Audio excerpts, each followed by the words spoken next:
My name is Fiona Carter. I am 40 years old. I am the legal director of Carter Holdings and the wife of its CEO. In the morning, everything began. My husband suddenly became very attentive. That alone should have frightened me. For weeks, I had been struggling with severe morning sickness, the kind that leaves a bitter taste in your mouth and a quiet fear in your chest. I could not keep food down. I could barely sit through meetings. That morning, Nathan woke up before me. When I came into the kitchen, he was already there, standing in his pressed shirt, sleeves rolled neatly at the elbows. The table was set, a porcelain plate, fresh fruit cut carefully, a warm breakfast arranged with unusual precision. He smiled at me. "Eat," he said gently. "You need strength." It was the first time in months he had spoken to me without checking his phone. The smell made my stomach twist. I felt nauseous before I even sat down. "I cannot," I said quietly. "I feel sick." Nathan watched me for a second too long. Then he nodded as if he had expected that answer. "Do not waste it," he said. "Give it to Lena. She skipped breakfast again." Lena Moore was his personal secretary. Young, efficient, always close enough to hear what she was not supposed to hear. I wrapped the plate carefully. I told myself it was nothing. I told myself I was overthinking, the way pregnant women often do. I carried the breakfast into the office. Lena looked surprised when I handed it to her. "From Mr. Carter," I said. She smiled.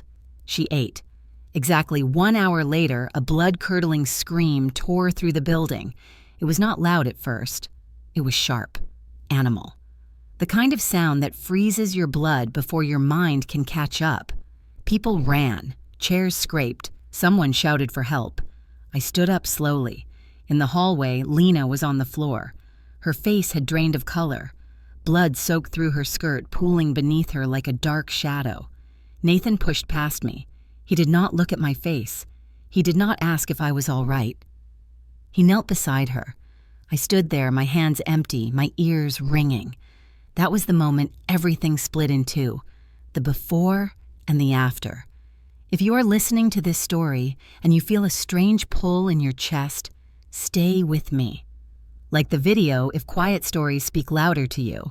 Subscribe and turn on notifications so you do not miss what happens next. Some truths arrive slowly, and you deserve to hear them to the end. I did not scream. I did not cry. I placed my hand on my stomach. The baby moved. Just once. It felt like a warning. At the hospital, they asked questions. Nathan answered them. No one asked me anything. A doctor said something about severe complications, about toxins, about timing. I heard none of it clearly. All I could think about was the plate, the careful arrangement, the way Nathan had watched me hesitate. Later, much later, someone would say my name. "Fiona," Nathan asked, finally turning toward me. "What? Did you give her?" It was not a question. It was an accusation. I looked at him, at the man I had built a company with, at the man who now stood closer to another woman's blood than to his own wife. "I gave her breakfast," I said. My voice did not shake. Inside me, something hardened. That was the moment I understood that silence is not emptiness. Silence is where decisions are made. I stood there, one hand on my belly, the other clenched at my side, perfectly still. That was the first time I realized breakfast was never meant for Lena. And that was the first time I understood that surviving would require patience, not noise. I did not always stand behind Nathan Carter. In my 20s, I stood beside him. When we met, Nathan was not a CEO. He was a man with restless ambition, too many ideas, and not enough structure to hold them together. I had structure. I had a career path in corporate law that my professors believed in. I had job offers waiting. I chose him instead. We worked out of small rented offices with flickering lights and borrowed desks. I handled the contracts before dawn. I reviewed budgets late at night while Nathan slept beside me, murmuring plans he would forget by morning. I negotiated quietly with suppliers who underestimated me, then signed deals that kept us alive another month. When the company almost collapsed during its second year, I sold my car without telling him. I said we were fine. When investors hesitated, I rewrote projections until they made sense. When Nathan lost confidence, I lent him mine. I never asked for credit. I believed partnership did not need applause. By the time Carter Holdings began to grow, I was already pregnant for the first time. I lost that pregnancy during a week when Nathan was traveling for work. I answered emails from the hospital bed. No one at the company knew. Years passed. The company expanded. Titles changed. Nathan became visible. I became useful. There is a difference. At some point, people stopped asking for my opinion. They asked for my signature instead. I was still the one who knew where every document was kept. Still the one who remembered which clause protected us in a crisis. But decisions were now discussed in rooms I was not invited into. I noticed it the way women often do. Not through one clear moment, but through a pattern of small absences, meetings scheduled without me. Emails that arrived after choices were already made, conversations that stopped when I entered the room. Grace Whitman noticed before I admitted it to myself. Grace had been with the company nearly as long as I had. She was efficient, loyal, and careful in ways that only women who have seen power shift understand. She would bring me files with a pause, as if waiting for permission to speak. "Do you want to review this?" she would ask quietly. Sometimes she already knew the answer. Sometimes she just wanted me to remember that my voice still mattered. I saw the concern in her eyes long before I felt it in my chest. There is a particular look women give each other when something is wrong and cannot yet be named. It is not pity. It is recognition. At home, Nathan spoke to me less about the company and more about logistics, schedules, appearances, what I should wear to events.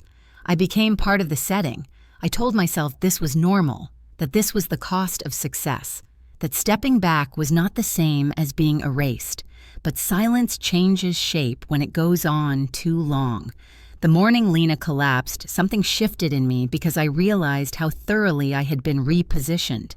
When chaos erupted, people looked to Nathan. They did not look at me. I stood there, pregnant, married to the man whose name was on the building, and I felt invisible. Grace found me later, near the window by the elevators. She did not speak at first. "I am sorry," she said eventually. Not about Lena. About everything else. That was when the sentence formed in my mind fully and clearly. Some women are not abandoned all at once.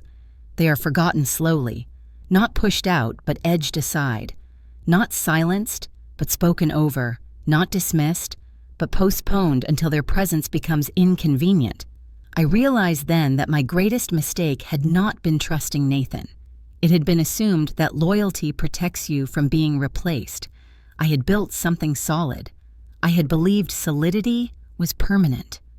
Standing there, with Grace beside me and my hand resting unconsciously on my stomach, I understood that foundations are only valued while they remain unseen, and once they crack, everyone pretends they were never there. That was not anger I felt, it was clarity. And clarity, I would soon learn, is far more dangerous. The scream did not come from fear alone. It came from the body, from a place beyond words. I heard it before I saw her. It sliced through the office floor with such force that conversation stopped mid-sentence. Keyboards frozen. Phones slipped from hands. People ran toward the sound without knowing why. When I reached the hallway, Lena was already on the ground. Her body had folded inward, as if trying to protect itself from something invisible. Blood spread beneath her legs, dark and unmistakable. Someone shouted for towels. Someone else shouted for an ambulance. The building felt suddenly too small to contain what was happening inside it. I did not move. I stood against the wall, my back pressed flat, my breathing slow and deliberate. My first instinct was not panic. It was observation. I noticed how her hands trembled. I noticed how her lips turned pale. I noticed how the floor beneath her shoes was already slick. This was not loud chaos. It was controlled confusion, the kind that looks organized from the outside and unravels quietly underneath. Nathan arrived seconds later. He pushed past people without apology, dropped to his knees beside her, called her name as if it were the only one that mattered. I watched him reach for her hand. No one. reached for me. Grace stood several feet away, frozen, her eyes moving between Lena and me as if trying to understand where she belonged in the scene. I placed my hand on my stomach. The baby was still. Someone brought a jacket and tried to cover Lena's legs.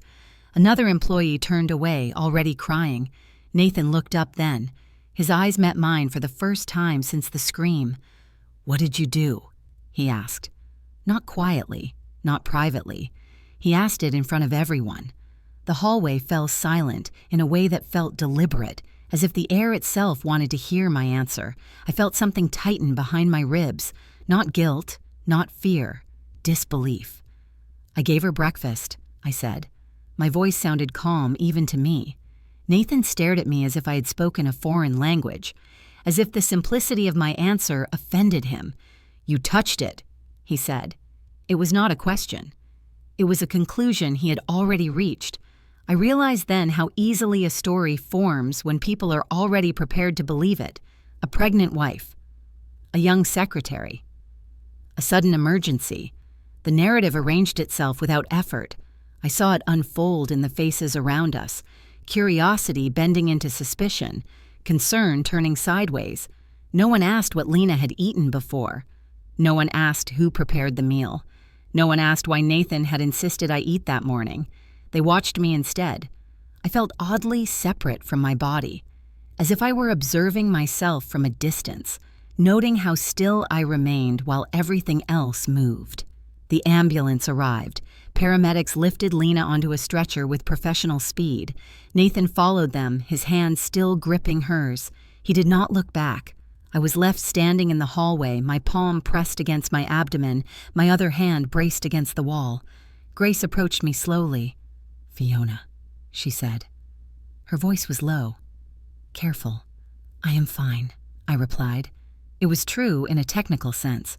I was upright, breathing, uninjured, but something essential had shifted. As the stretcher disappeared into the elevator, I understood that disasters do not always announce themselves with noise.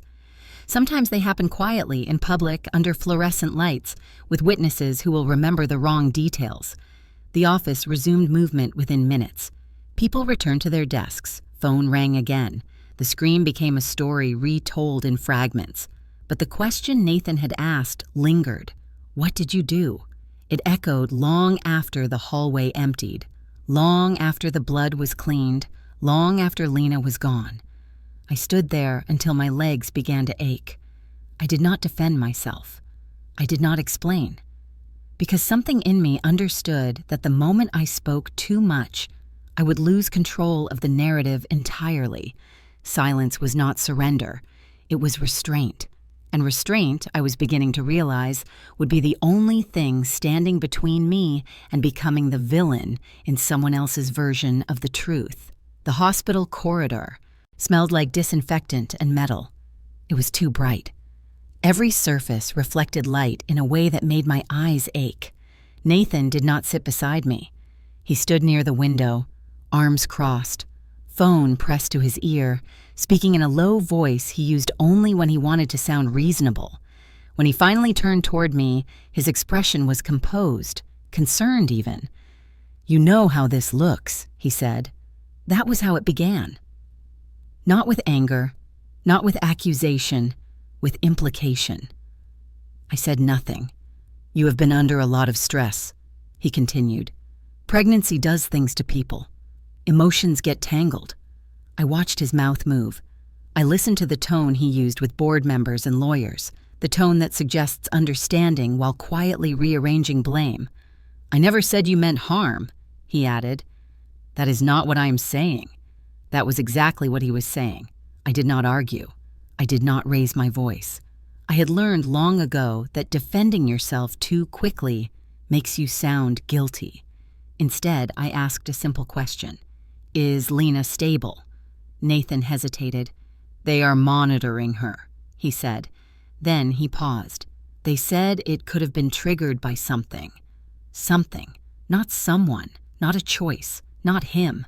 He looked at me again, searching my face for a reaction, for denial, for tears. I gave him neither. "You were the last one to touch the food," he said carefully. The sentence landed softly, but it was heavy. I nodded once. "I handed her a plate," I replied. Nathan sighed, as if exhausted by me, as if my calm was unreasonable. "You know people will talk," he said. "You know how jealousy can be interpreted." Jealousy? There it was, a word placed gently between us, as if it belonged there all along. I felt a tightening in my lower abdomen, a sharp pull that made me inhale slowly through my nose. "I'm going to wash my hands," I said.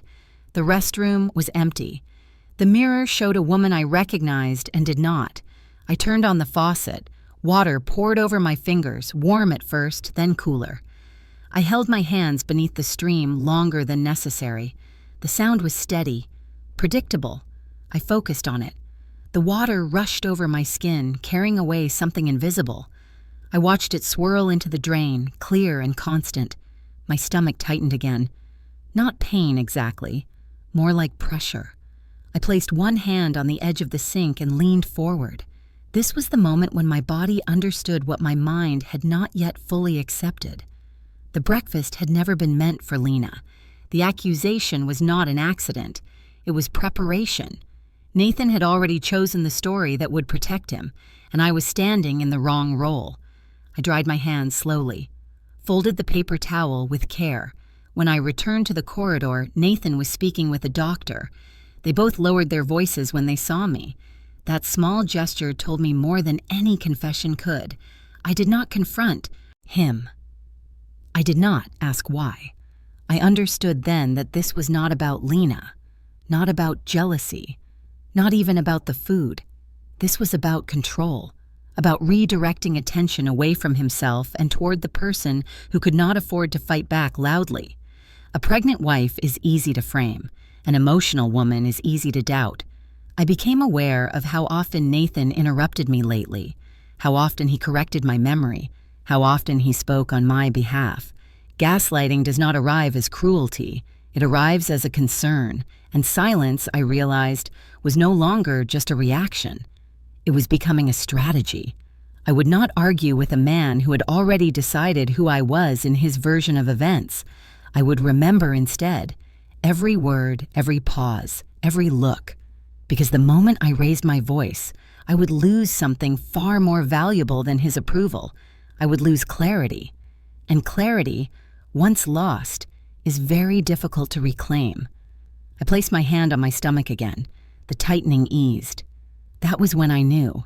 I was not standing in the path of someone else's disaster. I was standing at the center of my own. The doctor did not speak to me right away. That alone was telling. I sat on the edge of a plastic chair in the examination room, hands folded neatly in my lap, listening to the faint hum of machines beyond the walls. The hospital had returned to its rhythm, efficient and indifferent. Emergencies were processed. Lives were sorted. When the door finally opened, the doctor closed it carefully behind her. She did not smile. "You are stable," she said first, "but we need to talk." I nodded once. She sat across from me, a thin folder in her hands. Her voice was calm, practiced, the way professionals speak when they are about to say something that will not be easy to hear. "There was a compound detected," she continued, "a substance known to stimulate uterine contractions." The words did not register immediately. "Are you saying," I asked slowly, "that this could affect my pregnancy?" "Yes," she said. "In sufficient dosage, it can induce premature labor." I felt the room tilt slightly, not enough to make me dizzy, enough to sharpen my focus. "Was it accidental?" I asked. She hesitated. "It is not commonly found in food," she said. "Not without intent." Intent. That word settled into my chest like a weight. I thanked her. I stood. I walked out of the room on steady legs. In the hallway, the memory replayed itself with cruel clarity. The careful arrangement of the plate, the way Nathan had insisted I eat, the pause when I refused. The breakfast had not been meant for Lena. The realization did not arrive as panic. It arrived with certainty. I pressed my hand against my stomach and waited for my breathing to slow. The baby moved again, faintly this time, a reminder that something fragile was still holding on. Nathan found me near the elevators. "They said Lena is still unconscious," he said. I looked at him. They found a compound, I replied, something that induces uterine contractions. His face tightened for just a fraction of a second. Not a shock, not confusion, calculation. That does not mean anything, he said quickly. Doctors speculate all the time. I watched him speak. I watched the way he chose his words carefully, avoiding details. I realized then that truth does not always need to be spoken to be understood. The moral conflict rose quietly inside me. If I said what I now knew, everything would explode. Investigations, questions, public scrutiny. And in the center of it all, my body would become evidence. If I stayed silent, the danger would remain contained, managed, directed away from me. If I speak now, I thought, will my baby be safe? It was not a question of justice. It was a question of timing. I nodded at Nathan as if reassured. We should focus on recovery, I said. He exhaled, visibly relieved. That relief confirmed everything. Later, alone again, I sat with my back against the wall and closed my eyes. I let the sounds of the hospital wash over me, carts rolling, shoes clicking, voices murmuring in practiced concern. I thought about how often women are asked to choose between truth and survival. Not loudly, quietly. No one tells you there is a choice. They assume you will know. I placed both hands on my stomach and waited until the tightness eased. I would not expose myself before I could protect what mattered most. Silence, I understood now, was not denial. It was delay. And delay, when used wisely, can be a form of power. I opened my eyes. This was not the moment to speak. This was the moment to endure. Because once I spoke, there would be no way back. I thought the worst part of that day was the scream. I was wrong. The worst part arrived later in a quieter form, wearing a thrift store coat and holding a worn leather purse in both hands like it was a shield. I was sitting near the maternity ward waiting area when I saw her. She moved slowly, uncertain, as if every step required permission. Her hair was pulled back without style, practical and neat. Her shoes looked like they had seen too many winters. She kept glancing at the signs on the walls, blinking hard, trying to make sense of a city hospital that felt too large for her small frame.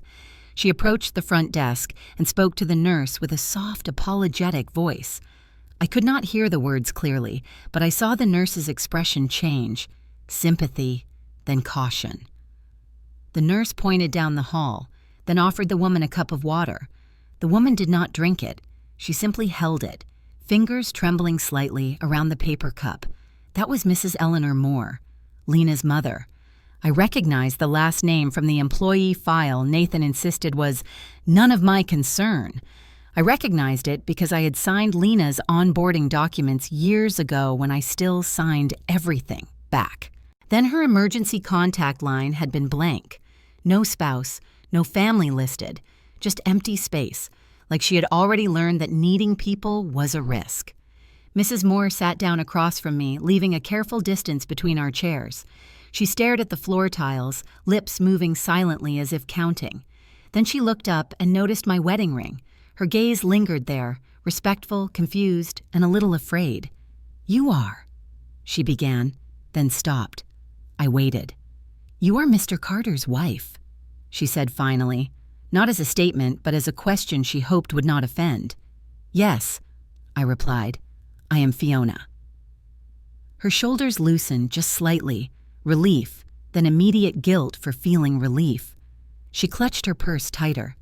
"I did not mean to come here," she said quickly. "I mean, I had to come, but I did not want to cause trouble. The nurse called my sister, and my sister called me, and I got on the bus as soon as I could." A bus, not a flight, not a car with valet parking, a bus that takes hours and stops at stations that smell like coffee and exhaustion. She swallowed, her eyes glossy, but she did not let tears fall. She kept them contained the way women do when they have practiced being strong for too long. "Is my girl going to be all right?" she asked. My girl. Not my daughter. Not Lena. My girl. The tenderness in those two words landed in me like a weight. I'd been thinking of Lena as a problem, a complication, a symbol of betrayal. In her mother's voice, Lena became something else. Someone raised me. Someone I loved. someone who once ran barefoot in a yard somewhere far from this glass building. They are treating her, I said carefully. She's getting the care she needs. Mrs. Moore nodded, then looked down again as if she did not trust herself to speak too much. She took a breath, then another. She told me she was doing so well, she said. She said she worked for important people. She said she had a nice apartment. She said she was saving money. She said, "Mama, do not worry. I am safe." Her voice cracked on the last word, and she cleared her throat as if embarrassed by the sound. "She always wanted more than our town," she continued. "I'm not mad about that. I told her, go. Be better than me. She was bright. She was stubborn. She was supposed to have a good life here." She looked at me again, and there was no accusation in her eyes, only a painful hope. Like maybe I could confirm the story her daughter had been selling her for years. I did not know what to say, because I knew the city can turn good life into quiet damage without leaving visible bruises, because I knew Lena worked late hours, missed holidays, avoided personal questions, smiled too quickly when Nathan praised her, because I knew I had watched it and named it ambition when it might have been survival. "I thought," Mrs. Moore said, "if she works for your husband, then she must be protected, like family." Family. The word hung between us. At that moment, I understood the shape of the tragedy. Two mothers, standing at opposite ends of the same hallway. One mother in a tailored coat, carrying a pregnancy and a reputation. Another mother in worn shoes, carrying a purse and a lifetime of faith in her child's promises. We were both waiting for news about a young woman bleeding behind closed doors. We were both being kept outside the real conversation. I felt my hand drift to my stomach again, an unconscious motion. Mrs. Moore noticed it, and her expression softened. "Are you expecting?" she asked gently. "Yes," I said. She nodded slowly. Her eyes filled, not with envy, not with resentment, but with the shared understanding of what it means to be responsible for life inside your body. "Then you should sit," she said, as if I had not been sitting already. "You should rest. That is what matters." That was when it hit me hardest. She was worried about me, the CEO's wife, while her own daughter lay in a hospital bed. I realized then that this story was not going to be clean, not villain and hero, not simple betrayal. It was going to be about harm that spreads quietly through women, passed down like an inheritance none of us asked for. Mrs. Moore reached into her purse and pulled out a small, folded handkerchief, faded and neatly pressed. She held it in her palm, rubbing the edge with her thumb. "My girl," she whispered, almost to herself. I did not speak. I simply sat there with her. Two mothers at two ends of the same heartbreak, listening to the building breathe, both of us sensing that what had happened was not an accident and that the truth would cost more than either of us was ready to pay today. After I left the hospital waiting area, I did not go home. I did not return to the office either. I walked to my car with the kind of calm that feels unnatural even to the person wearing it. The city air was cold against my cheeks. My hands were steady on the steering wheel, but my body felt like it was holding something fragile, something that could shatter if I breathed wrong. Grace had texted me one line.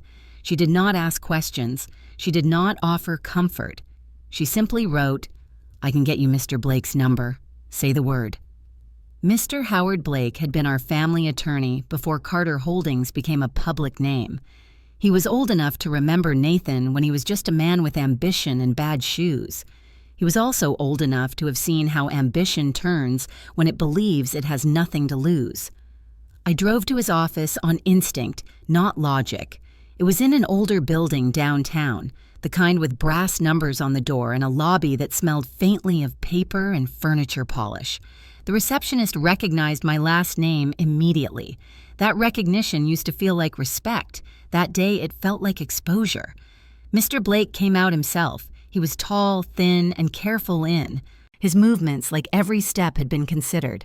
His hair had gone silver, but his eyes were alert. He did not hug me. He did not ask how I felt. He simply opened his office door and said, "Come in, Fiona."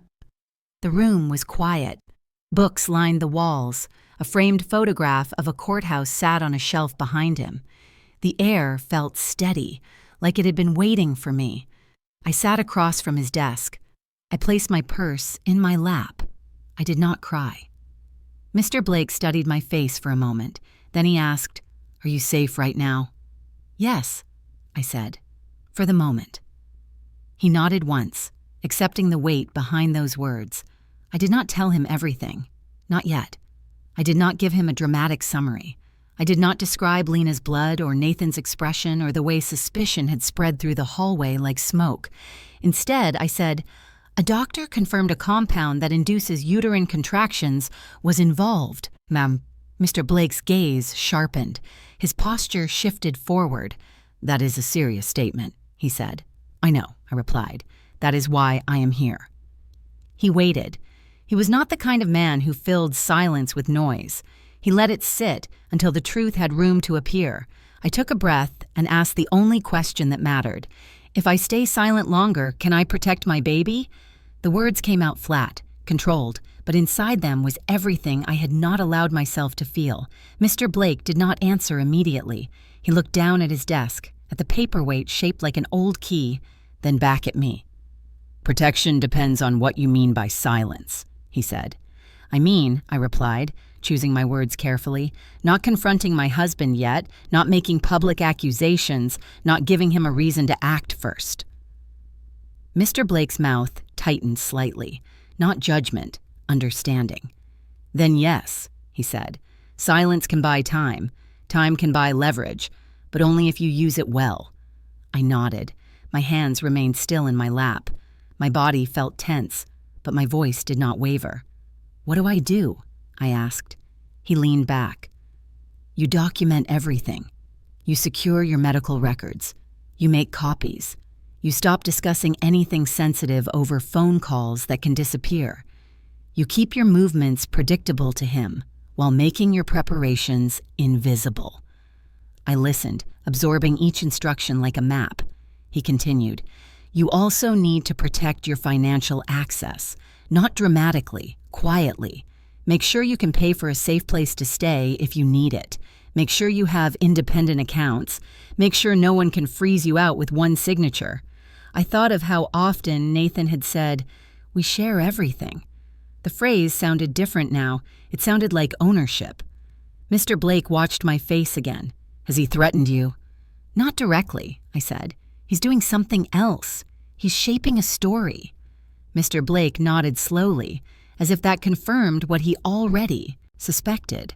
"A story can be more dangerous than a threat," he said. "It gives people permission to turn on you without proof." I swallowed once. The baby shifted faintly, as if responding to my tension.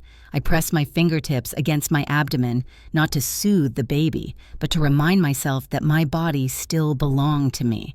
"I do not want revenge," I said. Mr. Blake looked at me with a steady expression. "You do not need revenge. You need safety.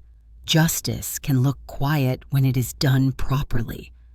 The phrase settled in me like something I had been waiting to hear. He stood and walked to a filing cabinet, pulling out a folder with my name on it. The sight of it was strangely grounding, a record of who I had been before I was framed as something else. "We will proceed carefully," he said. "No public drama, no mistakes. You will not be rushed into defending yourself. That is what he wants. He wants your emotion on display." I nodded, because he was right. Nathan expected tears, pleading, panic. He expected me to break. Instead, I left Mr. Blake's office with a plan that fit neatly inside silence. Power reversal does not begin with shouting. It begins with decisions made in a calm room, behind a closed door, while everyone else still believes you are the woman standing quietly in the hallway, waiting for permission to exist. I did not go back to the hospital that night. Mr. Blake advised me to keep my movements normal. Normal meant staying out of scenes where Nathan could rewrite the story with my presence. Normal meant letting him believe I was still confused, still passive, still easy to manage. But the next morning, Grace came into my office with her shoulders held too tight. She closed the door behind her and spoke quietly. "She woke up," Grace said. "Lena is awake." I kept my expression steady. Is she stable? Yes, Grace replied. And Fiona, there is something else. The doctor ran more tests. She is pregnant. The words landed softly, yet they changed the air in the room. I stared at the folder on my desk, forcing my mind to move slowly. I thought of Mrs. Eleanor Moore rubbing the edge of her handkerchief. I thought of the blood in the hallway. I thought of Nathan's face when I mentioned uterine contractions. Lena was pregnant. So was I. 2 pregnancies, 2 women, 1 man standing between them. Grace hesitated. Nathan was here earlier. He came for 10 minutes, maybe less. He left before Lena fully opened her eyes. Of course he did. The image was too clear. Nathan stepped into the hospital room with a controlled expression, saying the right words, then leaving before responsibility could attach itself to him. Grace continued. Lena asked for him. They told her he had a meeting. I nodded once, as if this was ordinary. Inside, something hardened again, a familiar kind of clarity. I told Grace to keep her voice down. I told her to take note of every shift in schedules and every unusual email. Then I sat alone for a moment, listening to the quiet of my office, to the distant sounds of a company continuing as if a woman had not nearly bled out on its floor. Later that afternoon, I went to the hospital, not as Nathan's wife, not as the legal director. I went as a woman who needed to understand the shape of the truth. Lena's room smelled like antiseptic and artificial flowers. A bouquet sat on the windowsill, bright and expensive. There was no card, no name. Lena looked smaller than I expected. Her face was pale, her hair unwashed, her eyes ringed with exhaustion. When she saw me, her gaze sharpened with immediate fear. She tried to sit up, then winced. "Mrs. Carter," she whispered. "Fiona," I corrected gently. Her eyes flicked toward the door as if expecting Nathan to appear and punish her for speaking to me. "He is not coming," I said, answering the fear she had not voiced. Lena swallowed. Her throat moved painfully. "I did not mean for this to happen," she said. I watched her hands. They were shaking slightly, but her nails were clean, her fingers careful. A woman trained to look composed even when she was falling apart. "I am not here to accuse you," I said. "I am here to listen." That sentence surprised her more than anger would have. Tears filled her eyes, but she blinked them back. She was trying to stay upright in front of me, the way women often do when they have been taught that dignity is the only thing they can control. "They told me," Lena said slowly, "that I am pregnant." Her voice cracked on the word pregnant, not with joy, with disbelief. "I did not know," she continued. "I thought I was just sick from stress. I thought my body was punishing me." I sat in the chair beside her bed, keeping my posture calm. I kept my hand away from my stomach, even though instinct told me to touch it. I did not want her to see our shared reality and feel defeated. Lena stared at the blanket. "Nathan said he would take care of me," she said. "He said I was important. He said he would not let anyone ruin my life." She laughed once, but there was no humor in it, just bitterness at her own belief. "And now," she added, "he will not even answer my calls." I let silence hold the space. I let her hear herself. "He came," she whispered. "He stood there and looked at me like I was a mistake, like I was an inconvenience. He said, 'You need to be careful what you say.' Then he left." Careful what you say. The same strategy applied to a different woman. Lena turned her eyes toward me, finally meeting my gaze fully. "I was never the plan," she said, understanding arriving in her voice. "I was a backup, a way to keep something close, a way to have control, a way to replace me." The thought was sharp, but I did not show it. I simply breathed. This was the moment she became more than an antagonist in my story. She became a person trapped in the same machinery. Her voice softened. "Do you hate me?" she asked. I did not answer quickly, because the honest answer was complicated. I could feel anger. I could feel betrayal. I could also see a young woman who had been used, then abandoned the second she became a risk. And that is the question I want you to sit with, if you're listening right now. Do you feel compassion for Lena, knowing she was part of the harm? Or can you still not forgive her because pain does not always leave room for mercy? I looked at her and spoke the truth I could afford. I do not know yet, I said. But I know this. Nathan is not going to protect either of us. Lena's eyes filled again, and this time the tears fell, quietly, without drama. I stayed seated. I did not touch her. I did not comfort her with false promises. Because sympathy does not erase accountability, it only makes the story human. And as I left the room, I understood that the battle ahead would not be simple. It would be two women standing in different places on the same line, both realizing too late that the man they trusted had already decided who would be sacrificed first. Grace did not bring the evidence all at once. She brought it the way people do when they are afraid of how much the truth might weigh. First, it was an email, then a calendar entry, then a pause, long enough for me to look up from my desk and meet her eyes. "There is more," she said. I nodded. "Take your time." Grace closed the door carefully before placing her laptop on the table between us. Her movements were precise, practiced. This was not panic. This was preparation. "I did not go looking for this at first," she said. "It started showing up on its own." She opened an email thread. Nathan's name was there, familiar and suddenly cold. The subject line was harmless. Budget review, internal coordination, the messages were not.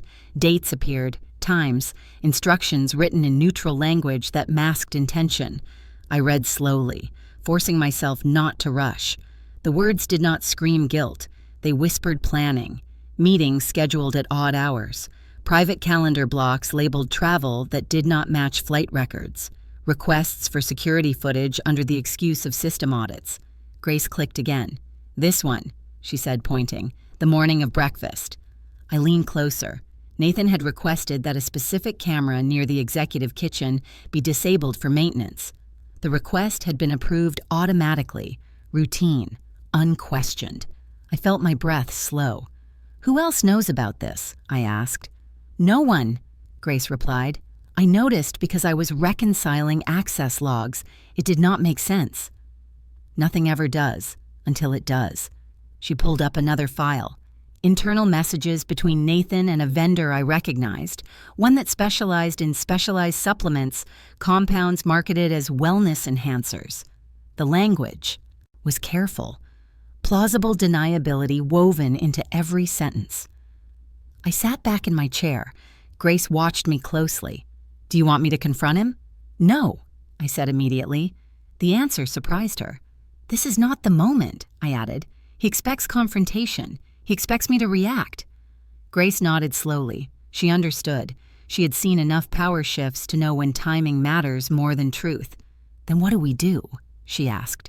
"We wait," I said. Waiting does not mean doing nothing. Waiting means collecting. Waiting means arranging facts so they cannot be dismissed as emotion. Over the next few days, Grace continued quietly. She saved copies of emails before they could be deleted. She exported calendar logs. She secured camera backups that were supposed to overwrite themselves. She did not ask for praise. She did not ask for reassurance. She simply did the work. At home, Nathan behaved as if nothing had changed.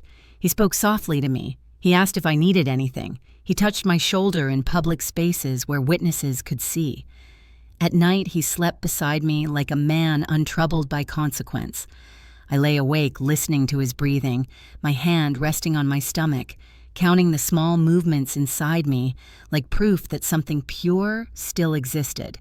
There were moments when anger rose sharply, when I wanted to put everything on the table and watch his composure collapse. But anger is loud, and loud things can be dismissed. Instead, I practiced restraint. I remembered every sentence he had spoken in the hospital, every time he had redirected attention, every way he had framed concern as reason. Grace brought me one final piece late one evening. She did not sit down. "There is a pattern," she said. "He has done this before. Not exactly this, but close." She showed me files from years earlier, a junior executive who had resigned suddenly, a non-disclosure agreement settled quietly, a medical leave that had never been explained. I felt something settle into place. This was not desperation. This was method. He removes risk, Grace said, before it becomes visible. I closed my eyes briefly. Lena had been a risk. I had become one. I thanked Grace and asked her to step back from active involvement for a while, not because I did not trust her, but because visibility brings danger. She hesitated. I am with you. I know, I said. That is why you need to stay safe. After she left, I stood alone in my office and looked out at the city. Cars moved below, small and purposeful. Life continued. I did not confront Nathan that night, or the next. I smiled when necessary. I stayed quiet in meetings. I let him believe his version of events was holding, because silence is not weakness. Silence is timing. And timing, I was learning, is what separates those who survive from those who are erased. Everything Grace had gathered could be denied individually. An email could be misinterpreted. A calendar entry could be explained. A disabled camera could be a coincidence. But together, they formed a shape that could not be unseen once revealed. I placed my hand over my abdomen and felt a gentle shift, a reminder of why I was doing this slowly, not for revenge, not for exposure, for protection. I was not waiting because I was afraid. I was waiting because I was choosing the moment when the truth would no longer be questioned, minimized, or redirected. And I was very close now to choosing when the waiting would end. By the time the second meal happened, I had stopped expecting kindness from Nathan. I expected a strategy. I expected a presentation. The man I lived with had learned how to wear tenderness the way he wore his suits, tailored, polished, and designed for an audience.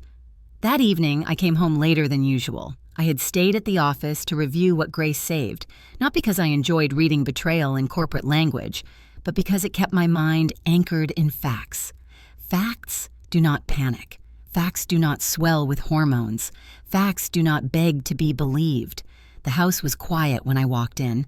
The lights were dim. A soft instrumental playlist drifted from the living room speakers. It was the kind of music Nathan used when he wanted the home to feel safe, controlled, familiar. He was in the kitchen. He turned when he heard my footsteps, and his smile arrived a beat too late. "I made you something," he said. He opened the refrigerator and pulled out a glass of milk. It was not poured into a mug or a cup. It was in a clear glass, cold enough that condensation clung to the sides. "You have not been eating much," he added. "Milk is gentle. It will settle your stomach." He set it on the counter in front of me, careful, almost ceremonial. His hand lingered near the rim as if he wanted me to notice the gesture. I stared at the glass. It looked harmless. That was the point. "Thank you," I said quietly. Nathan watched me, waiting. I could feel the weight of his gaze, the expectation that I would lift the glass, that I would drink, that I would prove I still trusted him. Trust was the currency he needed from me, because without it, his control weakened. I wrapped my fingers around the glass. It was cold, too cold. I brought it closer to my face as if to smell it. The milk had no scent beyond what milk always carries, faint and clean. Nathan's eyes did not blink. I set the glass down again. "I will drink it in a minute," I said. A small flicker crossed his face, disappointment quickly disguised as concern. "You should drink it now," he said gently. "It is better before it warms." I met his eyes. "I said in a minute," I repeated, my voice calm. He nodded, but his jaw tightened slightly, as if my refusal was an inconvenience he had not planned for. He reached out and touched my shoulder. The gesture was light, almost affectionate. It was also placed exactly where it could be seen if someone walked in. "You worry too much," he murmured. "You have always been a thinker." That sentence would have sounded like a compliment once. That night, it sounded like a warning, a reminder that he knew my mind, and he preferred it quieter. I picked up the glass again and walked past him, moving toward the living room. Not to drink, to create space, to test whether he would follow. He did. He kept talking as if this was an ordinary evening, as if Lena had never screamed, as if a compound that induces uterine contractions had never entered our lives. I listened without responding. Silence was my shield. My restraint was my power. I stepped toward the corner near the window where a large potted plant sat. It was a tall, leafy thing Nathan had purchased for the aesthetic of a perfect home. It rarely looked healthy. It had always seemed slightly neglected, like anything not essential to his image. I stood there for a moment, the glass heavy in my hand. Nathan paused behind me. "What are you doing?" he asked, still calm, still pretending. I turned slightly, enough to see his face. "I cannot drink it," I said. "My stomach is sensitive." His expression tightened again, then softened into patience. "Fiona," he began. I did not let him finish. I lifted the glass over the soil and poured the milk slowly into the pot. The sound was quiet, a soft glug against dirt, a small, pale stream disappearing into darkness. Nathan went still. For a second, there was no mask on his face, just something raw. Not sadness, not worry, irritation, control slipping. I set the empty glass on the side table and wiped my fingers on a napkin. "I did not want to waste it," I said. The words were simple, almost polite. The cruelty was not in what I said. It was in how calm I remained while doing it. Nathan stared at the plant, then at me, as if trying to decide what this meant. He could not accuse me of anything. I had not refused loudly. I had not thrown the glass. I had simply redirected it. A cold, quiet decision. He inhaled slowly. "You are being dramatic," he said at last. "No," I replied. "I am being careful." I rested my hand on my stomach and waited for the baby's movement. When it came, faint and steady, I felt something like relief. That glass of milk became an anchor in my mind, a symbol of the second test, and the first moment Nathan understood that I would not consume what he offered just because he called it care. I walked away without raising my voice, leaving him standing in the living room beside a plant that now smelled faintly of milk, and a silence that was no longer passive. It was deliberate. After the milk, Nathan became careful in a new way. He did not press me openly again. He shifted tactics. He became charming in public. He scheduled dinners with investors. He sent flowers to the office where everyone could see them. He wanted witnesses to his devotion, because witnesses are how you control a narrative. I let him. I smiled when required. I spoke only when necessary. I moved through the days like a woman still adjusting to pregnancy, still shaken, still unsure. That was what he wanted the world to believe. It kept him comfortable. Meanwhile, Grace kept collecting. Mr. Blake kept organizing. Facts became folders. Emails became timelines. Camera logs became proof that could not be argued with feelings. Then Nathan called for a leadership meeting. It was framed as routine, quarterly alignment, risk mitigation, a chance to reassure the executives after the incident in the hallway. I knew it was not routine. It was his attempt to close the story while he still controlled the ending.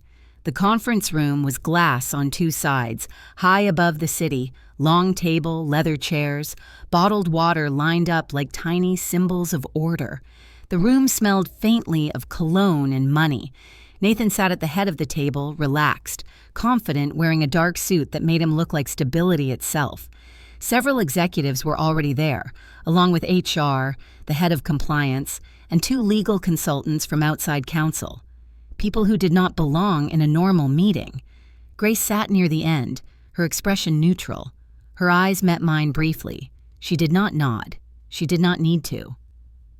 I took my seat without hesitation, not at the head, not beside Nathan, in a place that made me look unthreatening. Nathan began speaking about company values, integrity, responsibility, protecting employees. He used the same words that once impressed me. Now they sounded like a speech built to cover something rotten. Then he turned his gaze toward me. "We also need to address internal concerns," he said smoothly. "There have been, understandably, rumors." He let that word hang. Rumors, as if the problem was gossip, not blood. "Our priority is to ensure a safe environment for everyone," he continued, "especially during emotionally charged situations." Emotionally charged. He was setting the trap. I waited until he finished. I waited until the room had settled into the shape he wanted, where he was the calm leader and I was the unstable variable. Then I spoke. "My priority is safety too," I said. All eyes shifted to me. I placed a thin folder on the table. Not thick, not dramatic, just enough to make a statement without theatrics. Nathan's smile did not move, but his eyes sharpened. "I have a few questions," I said, "and I would like them to answer for the record." I did not accuse. I did not raise my voice. I did not say the word poison. I did not say attempted harm. I simply asked questions. "Why was the camera near the executive kitchen disabled the morning of the incident?" I asked, looking directly at the head of security. The man blinked. "It was scheduled for maintenance." "Who requested the maintenance?" I asked. He glanced at Nathan, then back at me. "It came through the executive system." I nodded. "Under which executive's credentials?" Silence. Nathan leaned forward slightly. "Fiona," he said, soft and warning, "this is not the place." I did not look at him. I kept my gaze on the security head. The man cleared his throat. "It was requested under Mr. Carter's profile." A quiet shift moved through the room. Don't panic. Awareness. I turned a page in the folder. "My next question," I said, "is about a vendor purchase made 2 days prior, a compound known to stimulate uterine contractions. It was billed under wellness supplies." I slid a printout across the table toward compliance. No theatrics, just paper. The compliance officer's eyes scanned the page. Her expression tightened. Nathan's voice remained calm, but it sharpened. "You are misinterpreting normal business expenses." I nodded once. "Then it should be easy to explain." I looked around the table, meeting each face, not with anger, but with steady clarity. "I am pregnant," I said. "I have severe morning sickness. My husband prepared a special breakfast for me. I could not eat it, so I handed it to his secretary. 1 hour later, she collapsed." I did not dramatize. I did not embellish. I stated facts. Then I asked the simplest question of all. "Why would a compound that induces uterine contractions be in our building at that time?" I said.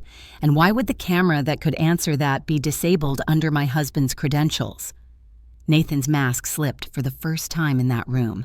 It was subtle, but visible. His mouth opened, then closed.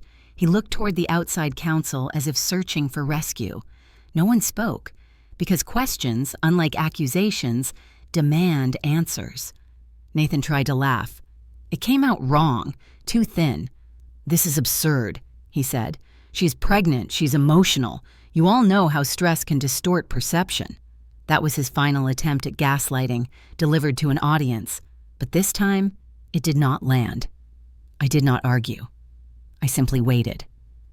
The compliance officer spoke quietly. "We need an internal investigation." HR nodded stiffly. "Immediately." Nathan stood up too fast. His chair scraped the floor, loud in a room that had been controlled until then.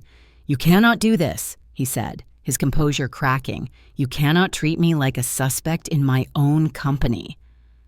No one responded with comfort. No one reassured him. Because in that moment, Nathan did what guilty men often do when they realize the story is no longer theirs. He made it worse. He looked at me and anger finally broke through his polished exterior. "You planned this," he snapped. "You did this to me." The room went still. I did not flinch. I held his gaze and said quietly, "I ask questions, Nathan.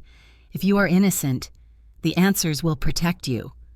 He had no answer, and that was how he began to collapse. Not through shouting, not through revenge, through silence, evidence, and a room full of people who finally saw the cracks in the image he had built. Nathan's arrest did not happen with sirens outside our house in the middle of the night. It happened the way consequences often arrive for powerful men, quietly, in daylight, in a place designed for control. 2 investigators from corporate compliance arrived first, then outside counsel, then, finally, law enforcement, because internal records are one thing and a pregnant woman's medical report is another. I was not in the room when they put the cuffs on him. Mr. Blake insisted I should not be. He said it was safer for my pregnancy. He said it was safer for the case. He was right. Grace texted me 3 words from the hallway. "They have him." I stared at the message for a long moment. My body did not surge with triumph. My hands did not shake with victory. I simply exhaled slowly, like I had been holding my breath for weeks without noticing. The company moved fast after that. They always do. Businesses are built to survive scandal. People who speak about values in meetings also speak about optics in closed rooms. The board convened an emergency session. The word interim began to appear in emails. The public statement was drafted, revised, softened. They called it an internal matter under investigation, but the truth was already spreading through the building like heat through metal. I walked into the boardroom 2 days later with my posture steady, my hair pinned back, my face calm.